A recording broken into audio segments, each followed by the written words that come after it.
Chicken. I'm going to do a series of films this week using a whole chicken. I'm going to make maybe 3 or 4 different meals, all using just one chicken. It's a lot cheaper to buy a whole chicken than it is to buy the pieces. So I will start by jointing it. I'm not doing it whole this time, jointing it. I'm not very good at jointing. I'm a bit bit all over the place. So I'm going to take the wings off first, then I'll take the legs off. It's always easier if you just crack the bone and then you can see where to cut. So a leg's coming off, and then I will cut the breast off.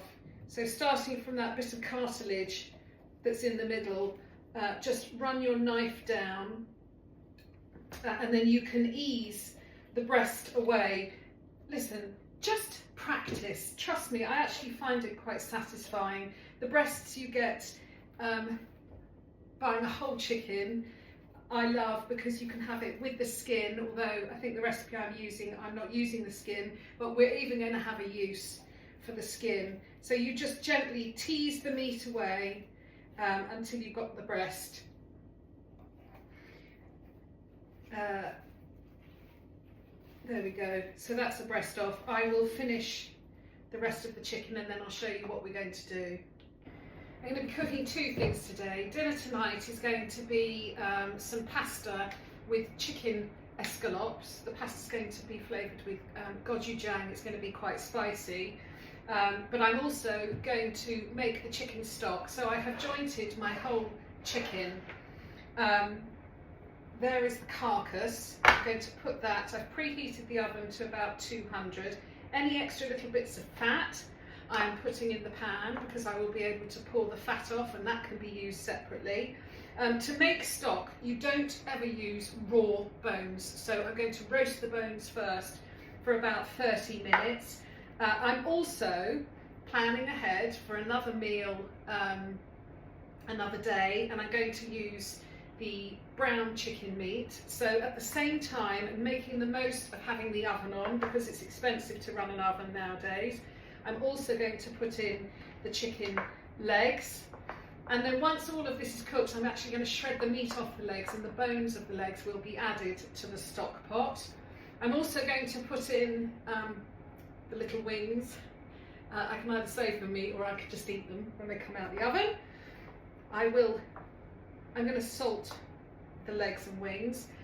The recipe that I'm going to cook tonight, I don't want the fat off the breast, but I don't want to waste it, so I'm going to take the fat off, and that's going to go in the pan as well because the fat will render down. So I'm going to cook that for about 35 minutes. Making the stock. I'm pretty sure I've done some films before of the stock. I have upgraded my old pressure cooker.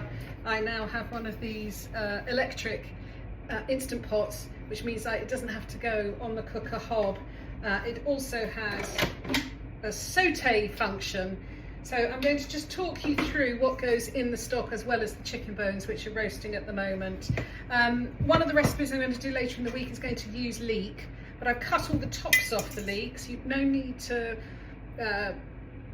waste them. That's all going in the stock. There's carrot. I've got like the really gnarly bottom bit of celery, so keep all of those bits. So there's a couple of sticks of celery, there's a big fat carrot, there's the tops of 2 leeks. I've got some lovely looking parsley, that's going to go in. I've got some gnarly looking thyme that's not doing very well but still smells nice, that's going to go in. I've got some bay leaves. I've got a couple of garlic cloves. I find this so hard.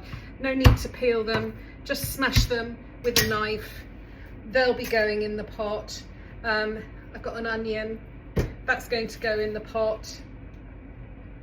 I'll also be seasoning it with, I'm going to put in a star anise, and some dried porcini mushrooms. They all help give a really great umami flavour. I'm going to start actually by sautéing the vegetables. I don't normally do that, but I fancy a more complex stock this time.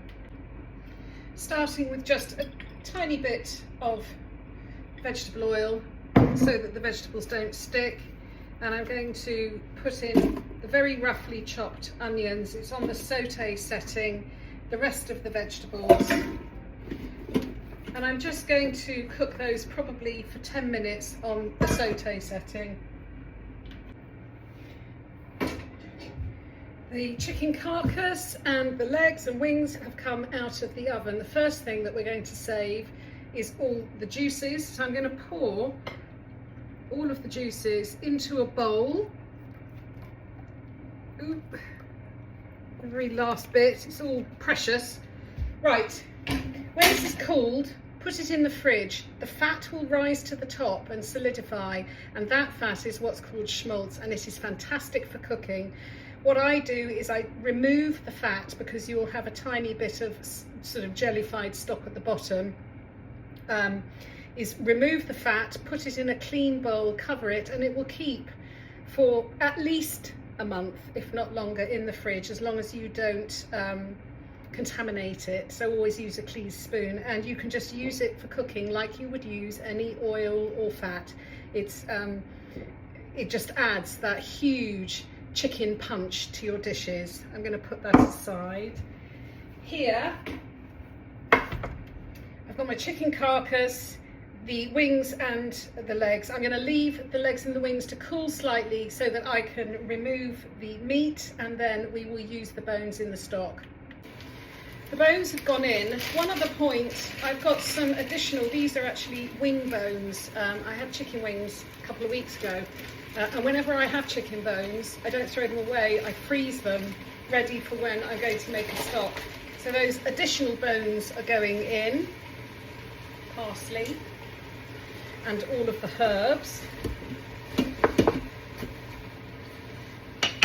I'm going to put in star anise, maybe 2 star anise. The star anise actually helps give it an umami kick, along with some dried porcini mushrooms, just a few.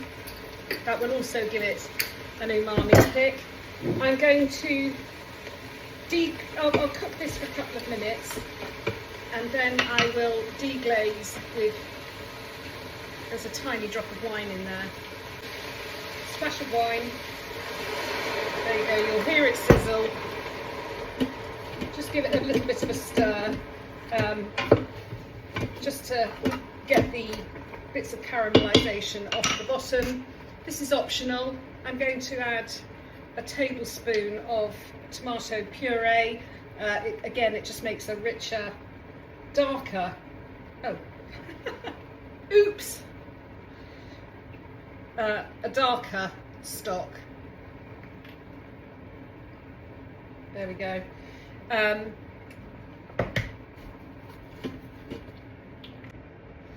adding about 6 whole peppercorns, and I'm now going to pour in the water up to the mark that says maximum. I think it'll probably take about 3 litres. No, it was about 2.5 litres.